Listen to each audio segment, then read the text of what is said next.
Welcome back, everybody, to the show. Another week. I hope you had a great weekend. I sure did. The Texans won. Sorry to our Chiefs fans, but we really were hoping for that, and it happened.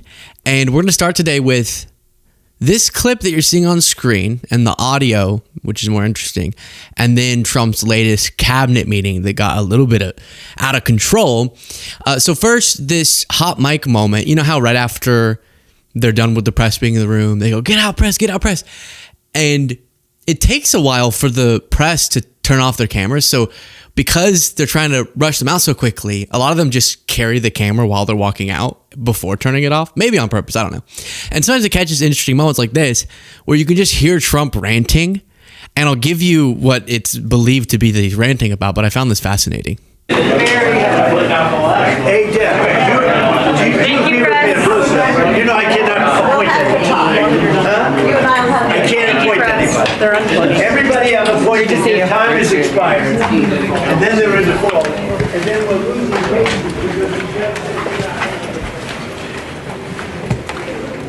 patience. And so, first of all, I always find when he doesn't think the cameras are on, hearing actually how he talks interesting. And there you can hear him going, huh? A very grandpa, what?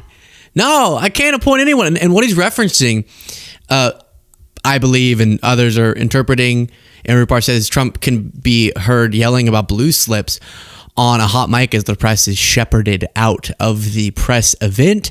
And blue slips refers to this procedural norm in the Senate where when they have the power to confirm a nominee made by the president, but the nominee is for a position in their state, then the senators have extra power who are the ones from that state. So, for example, the blue slip process has played a role in Alina Habba now having to resign from her position as U.S. attorney in New Jersey because the Democrats from New Jersey used that extra power they have to slap down her nomination. And she was, according to the courts now, since the Senate, because of the blocking going on there by Democrats, very strategically, she had been illegally acting as an interim acting U.S. attorney, but then for too long. And so that puts in jeopardy the cases that are being prosecuted, and Trump just really wanted his former personal attorney in that position. Now she's having to resign. Alina Habba resigns as acting U.S. attorney after disqualification because of a court ruling. And this all only happened because of them blocking his nominee for U.S. attorney in New Jersey. And I think that's what he's ranting about, saying, I can't nominate anyone. It always drives him crazy when checks and balances check and balance him. He just thinks that's an insult to him for obvious reasons. I'm not a dictator. I'm not a king. Otherwise, as he has explained. And I wish my generals were like Kim Jong-un. That's what drives him crazy. Every president gets upset with their agenda not being able to go through because of checks and balances, but few of them have the vitriol towards that Trump does. Now we get to the cabinet meeting that was going on before the reporters left and caught that, which starts here. Trump gets really irritated with a reporter for repeating back to him something he had said just a few days ago. He either forgot or is lying that he said the thing that the reporter brings up. While you watch this clip, please do click the subscribe button if you appreciate the show. It is the easiest and freest way and best to support what we do. Mr. President, you said that you would have Mr. President, you said you would have no problem with releasing the full video of that strike on September 2nd off the coast of Venezuela. Secretary Hegseth now says... You said that. I didn't say that. This is ABC fake news. You said that you would have no problem releasing the full bit. Okay, well, Secretary Hegseth... No, whatever Hegseth wants to do is okay with me. He now says it's under review. Are you ordering the Secretary to release that full video? Whatever he decides is okay with me. So every boat we knock out of the water, every boat, we save 25,000 American lives. That was a boat loaded up with drugs. I saw the video. They were trying to turn the boat back to where it could float. And we didn't want to see that because that boat was loaded up with drugs just like everything else. But every boat we shoot down, and I don't know if you know, we're 92 or 94% down in drugs coming in by the sea. and we're trying to find who are the 6%. That's not where our drug problem is. So he's solving the problem that isn't the problem that we mainly need to solve. Because I don't know, people aren't And he's doing so by extrajudicially killing people. liking to drive boats right now loaded up with drugs. But every single, think of that, every single boat we shoot out, on average, we save 25,000 American lives. Do you feel okay about that, That's obviously completely made up. Gordon? Keep us safe. Okay, I know my man. What about you? Are you okay with that? Totally fine with Are you that. committed to releasing the full video? Didn't I just Who tell are you they? that? You said that it was You're up the to most Secretary Hicks. obnoxious reporter in the whole place. Let me just tell you, you are an obnoxious, a terrible reporter, and it's always the same thing with you. I told you, whatever Pete Hegseth wants to do is okay with me. So he's infuriated at the ABC News reporter because he's claiming that he never said he has no problem with the footage being released of what's being alleged to be a war crime. Them circling back just to kill the survivors after their first strike, after they're now defenseless and there's no military objective now other than just killing them. And he's saying, you're fake news, you're a terrible reporter, I never said that. He said it on video, watch. I've never heard of it. Very good. We never heard of it. That's pretty good. Mr. President, you released video of that first boat strike on September 2nd, but not the second video. Will you release video of that strike so that the American people can see for themselves what I happened? don't know what they have, but whatever they have, we'd certainly release. No problem. You know, we stopped every boat. We'd certainly release whatever footage they have, no problem. Mr. President, you said that you would have no. Listen to Mr. this. President, you said you would have no problem with releasing the full video of that strike on September 2nd off the coast of Venezuela. Secretary Hegseth I now didn't say says. that. You just watched him say it. You just watched him say it. So I don't know. It very well could be a memory thing, a brain thing, but it could also be he changed his mind and now he's lying. But it is while it's on video, just because this shot has Ted Cruz in it. Look at this shot. Okay, look, see. Let's stop attacking pedophiles. Ted, you got to stop saying that, Ted. I did see, in honor of Ted being in that shot, this video recirculating of him being a creepy creepo. Are you taking off? Yeah, they're going with me. Hey, let's talk about what's taking Good job. Good job. Now, that's his daughter, so I'm not saying creepy in that way. You can kiss your daughter on the cheek, obviously, in a normal fatherly way, but something about the look he gives to the camera afterwards as he's like, no, let me kiss you, is so disturbing. This is the Ring camera shot that police look at to identify the suspect after you get murdered. That's what that is. That's what that shot is. That's a Ring camera shot after you and both your puppies get murdered by Ted Cruz. Okay? That's what happens. And he kisses you right before. Now, on the whole drug thing, despite him breaking the law, at the same time, I should say that he's breaking the law to do these strikes to very little effect. Look at who he's pardoning. Trump has now pardoned multiple major drug traffickers, despite his anti-drug rhetoric. We talked about with the former Honduran president, but apparently there's been multiple. So the imagery, the public cruelty is what he wants. Actually being consistent, not so much. He also sent out, speaking of pardons, a post really upset that Henry Cuellar, the Democratic congressman who he pardoned, is staying a Democrat and running for re-election. So a wild choice for him to pardon. He thought, now we're learning. You remember when we covered this story and I went, it is weird that he's pardoning someone that's going to make it even harder for Republicans to keep their House majority because he's a Democrat and this is a battleground district and he's relieving Cuellar of his legal problems, accused of being bribed, to which, as I referenced before, I think the reason Trump pardoned him was number one, because he doesn't get what's wrong with getting a bunch of money in office, because that's what Trump's doing. But number two, there must have been an assumption on Trump's part that Cuellar was going to return the favor, and Cuellar isn't. And Trump's furious. You see this whole long post. I signed the papers and said to the people in the Oval Office that I just did a very good, perhaps life-saving thing.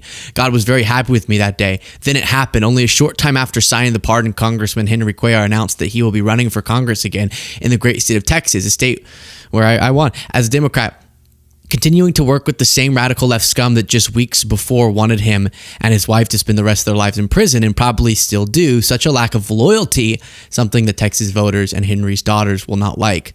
Henry's daughters? Oh, well, Ted. Oh, well, next time, no more Mr. Nice Guy, President Donald J. Trump. So he just admitted, do you understand? He just admitted he does quid pro quos with pardons.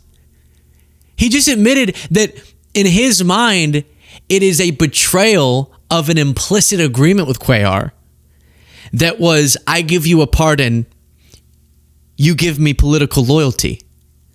You don't do something against my interests. Unbelievable. Absolutely unbelievable. Back to this cabinet meeting, a right-wing reporter said, Mr. President, we all know that January 6th was a Fedsurrection, and do you think the pipe bomber was also an inside job?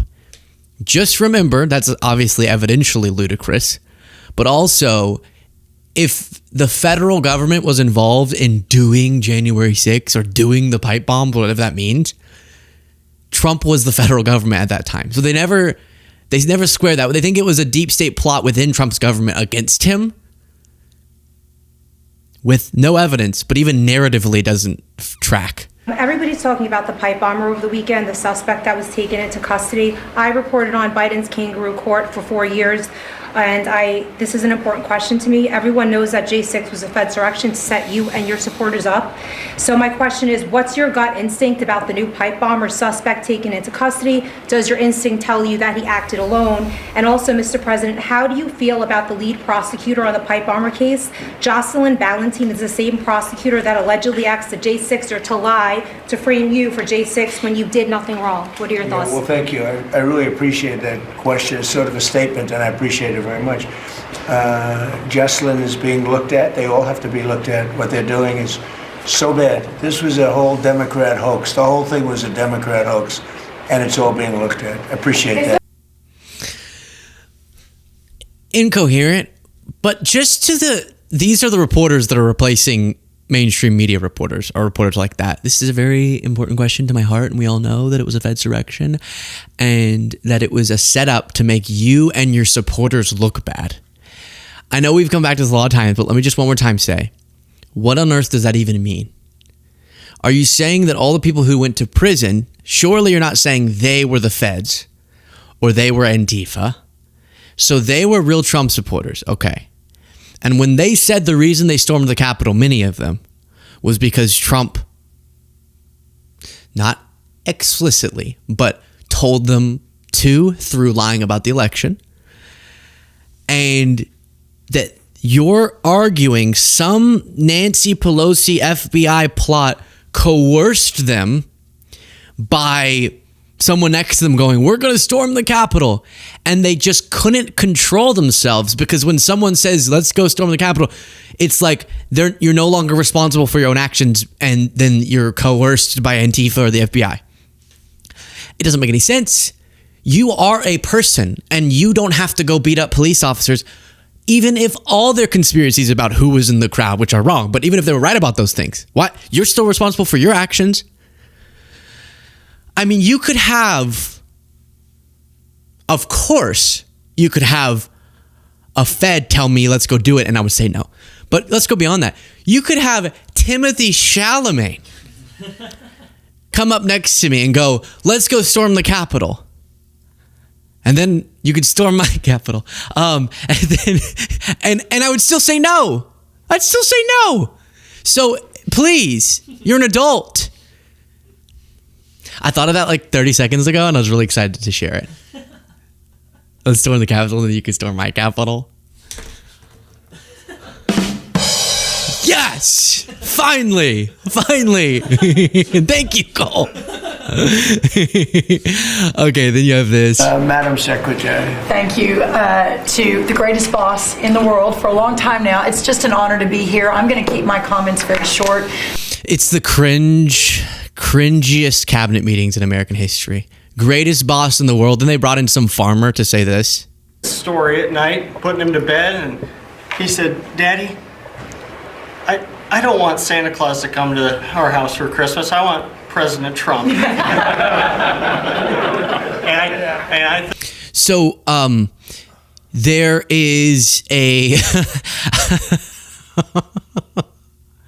Your son needs to go wherever they held Hannibal Lecter. He needs to go to an insane asylum. A Venezuelan insane asylum. They're all empty now. They've been emptied into the country, supposedly. So that's where your son needs to go if he really said that. Thank you, Mr. Trump. I think you brought Christmas to farmers. With this bridge payment, we'll be able to farm another year, help us get by. It's such an honor to be here with you. Can I circle back? Is he actually arguing? Get your holiday merch, LukeBeasleyMerch.com. Is he actually arguing? I was putting my kid to bed last night, and he said, Daddy, I don't want Santa to come to our house this year. I want LukeBeasleyMerch.com. So that's as real as what he just said. You're telling me your son, who still calls you daddy, so that means you're probably pretty young. I feel like that's something you age out of. So pretty young.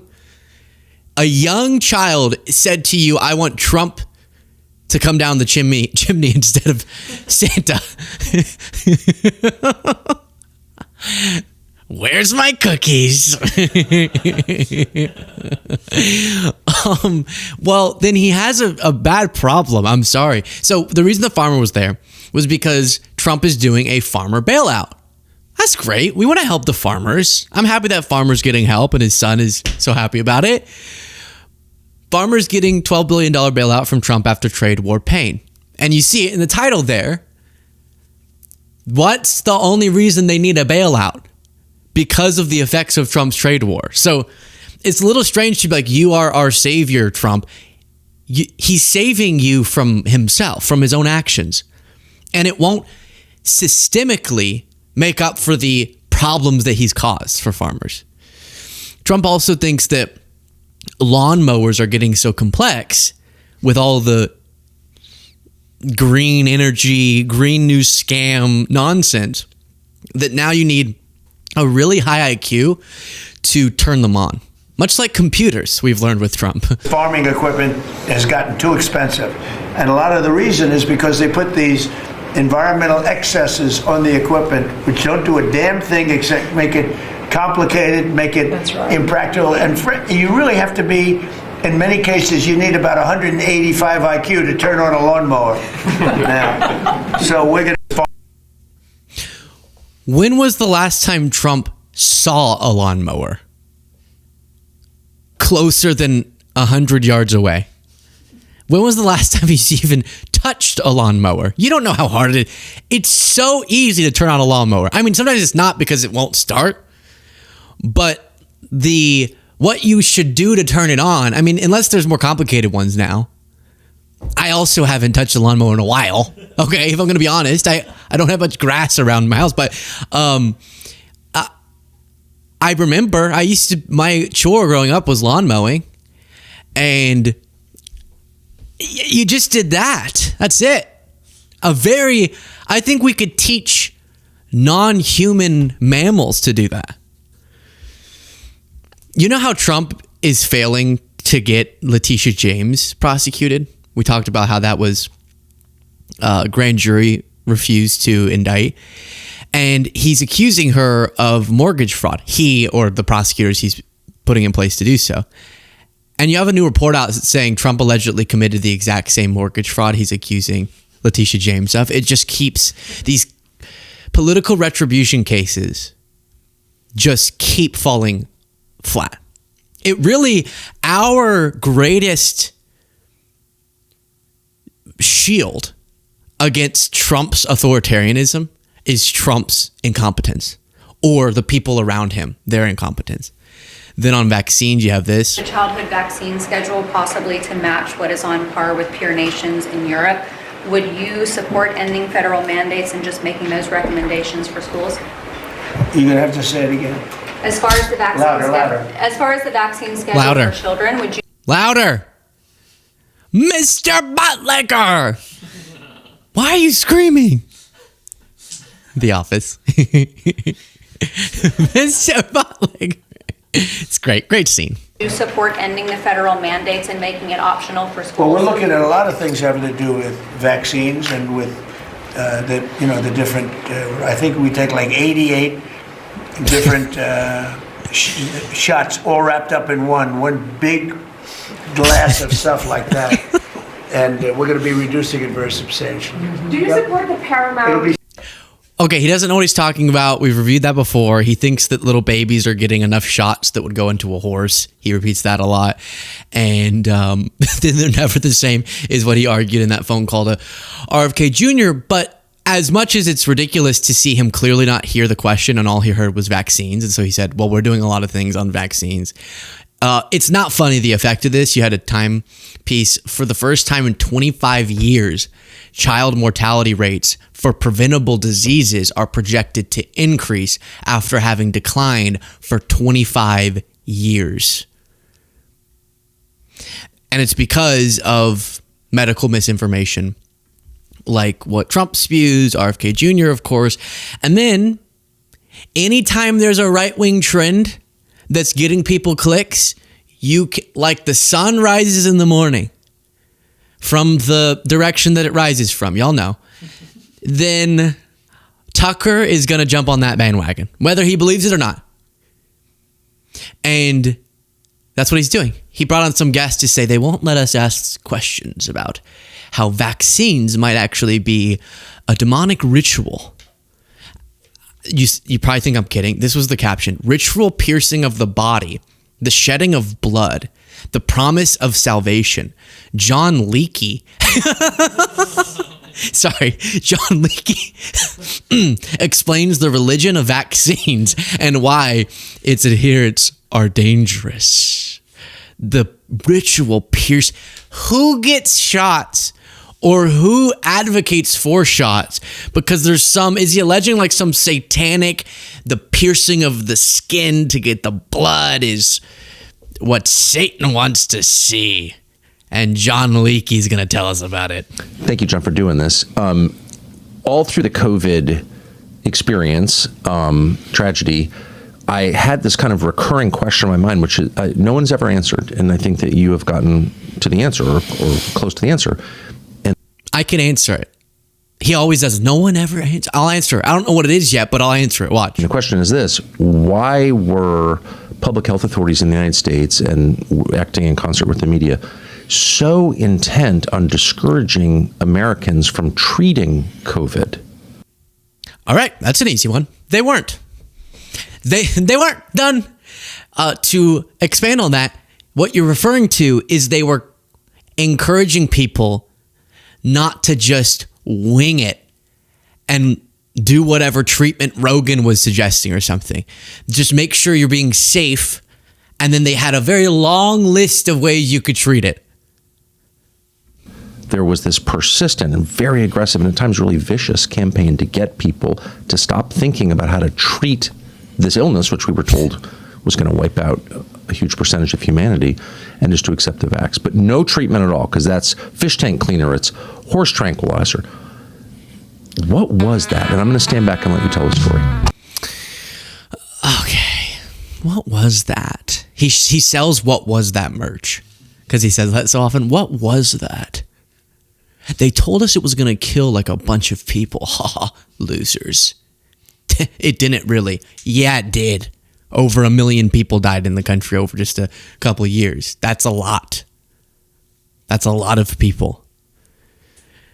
And if it weren't for the vaccine, if you actually look into empirical research, then it would have been a lot more. The very vaccine that you're now running conspiracy theories about. What was that? Well, the short answer is that it was to stamp out the heresy of what is called vaccine hesitation. So vaccine hesitation, there's a huge literature on it. It's a psychological analysis of all of the factors that would cause anyone, a man, a woman, a young person, to hesitate to get the vaccine. And this is the dumbest thing ever. Yeah, getting needles stuck in you sometimes is uncomfortable.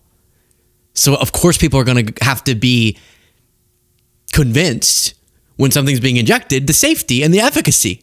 Lucky for them, it was safe and effective. So that's what he's up to. But look at all these different timestamps.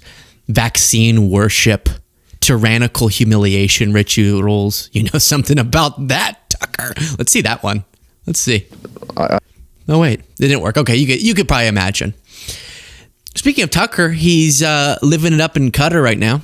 Last question. I've been personally, not to make it about me, but I have been criticized as being a tool of Qatar. And I just want to say what you already know, which is I've never taken anything from your country and don't plan to. I am, however, tomorrow buying a place in Qatar. Both because I am pay a high check in Doha, yeah, and I'm doing that because I like the city. I think it's beautiful, but also to make the statement that I'm an American and a free man, and I'll be wherever I want to be. Yeah, these are the biggest they create a whole narrative just for themselves where they're a really big victim and they're being oppressed. And then they triumph over that oppression they invented in their head. He has this idea that like people want to keep him from being a free man who can buy a house in Qatar if he wants to buy a house in Qatar. Buy a house in Qatar. Go live there. Don't come back. I'd be great with that. It's fine. Like, watch this. Well, I like it here. A lot. Like it here. Yeah, I like it. You have been... By the way, I'm an American. I can go wherever I want and speak to anyone I want to because I'm a free man. That's the promise of my country. And some are seeking to change that. And no one. It's so funny when they go, I'm a free man. And people are trying to stop me from being a free man. But I guess, are people criticized for criticizing me? No, that's their freedom. They can criticize you. They could say outrageous things even about you. But then you can freely choose to continue doing whatever it is that you wanted to do. Get your house. Get your house. To put our population into mental bondage, and I'm not participating in that. And when you've questioned AIPAC and you've questioned things, are you facing a consequence and a backlash now day to day? I have a right to say what I think. I'm an American citizen, period. True. Who's questioning that? Absolutely true. I'm an American. I can do whatever I want. Yeah. I mean, not whatever you want, but yeah, you can criticize what you want to criticize. You can go where you want to go mostly. And then other people can criticize you back. Y'all can go back and forth. You're not overcoming any big triumph by taking this trip. That's my point. But you also have, I just don't know what's happening here. What is this? Rob Smith saying, what an incredible time to be a free American and visit the amazing... Why are they both saying that? Amazing Doha, Qatar. Can't wait to return. What is this? What is that? What? Okay. Who knows? Who knows? Then on the midterm, we can't. I have so much more that I was going to do in this segment. We got to move on, so we'll just wrap up on this. What I think is brave is not going to Qatar necessarily. What I think is brave is Nancy Mace saying leftists and lamestream media had a hissy fit last week when protecting women's bathrooms wasn't in the House rules package. No, dumbasses, it wasn't included because it's already in the Speaker's policies for the House. Game, set, match. And then it's an AI image of her in a warrior outfit of some sort. And I'll just leave it there as to that being how she was depicted, defending a very old-timey women's restroom. And she's holding the line very powerfully against, again, the invented oppression that she's supposedly experiencing from people who are invading the women's bathrooms.